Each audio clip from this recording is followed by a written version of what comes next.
ಒಗ್ಗರಣೆಗೆ ಸಾಸಿವೆ, ಆಮೇಲೆ ಜೀರಿಗೆ, ಆಮೇಲೆ ಕರಿಬೇವು, ಆಮೇಲೆ ಟೊಮಾಟೊ,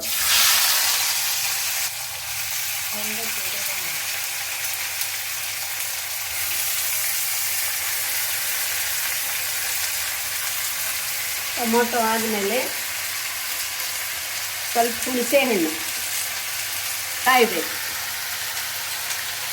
ಟೊಮ್ಯಾಟೊ ಫುಲ್ ಪೇಸ್ಟ್ ಆಗುವವರೆಗೂ ಕಾಯಬೇಕು. ಅದು ಆಗಬೇಕು, ಬಾಳಬೇಕು.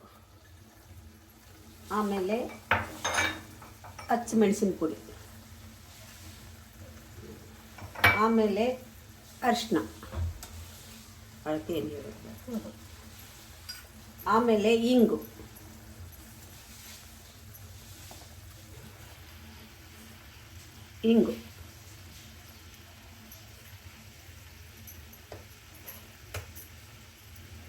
ಮೆಂತ್ಯ, ಸಾಸಿವೆ ಹುರಿದು ಪೌಡ್ರ್ ಮಾಡಿ ಇಟ್ಕೋಬೇಕು, ಅದನ್ನು ಹಾಕಬೇಕು.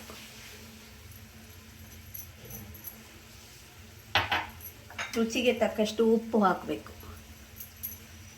ಎಲ್ಲ ಹಾಕಿ ಕೈ ಆಡಿಸಿ 2 ನಿಮಿಷ ಬಿಟ್ಟು ಜಾಡಿಗೆ ಹಾಕ್ಕೋಬೋದು. ಮೇಲೆ ಒಗ್ಗರಣೆ ಹಾಕ್ಕೋಬೋದು. ತಿನ್ನೋರು ಬೆಳ್ಳುಳ್ಳಿ ಹಾಕ್ಕೋಬೋದು, ಬೇಡಾದವರು ಇಂಗು, ಜೀರಿಗೆ, ಸಾಸಿವೆ ಹಾಕಿ ಒಗ್ಗರಣೆ ಮಾಡ್ಕೋಬೋದು.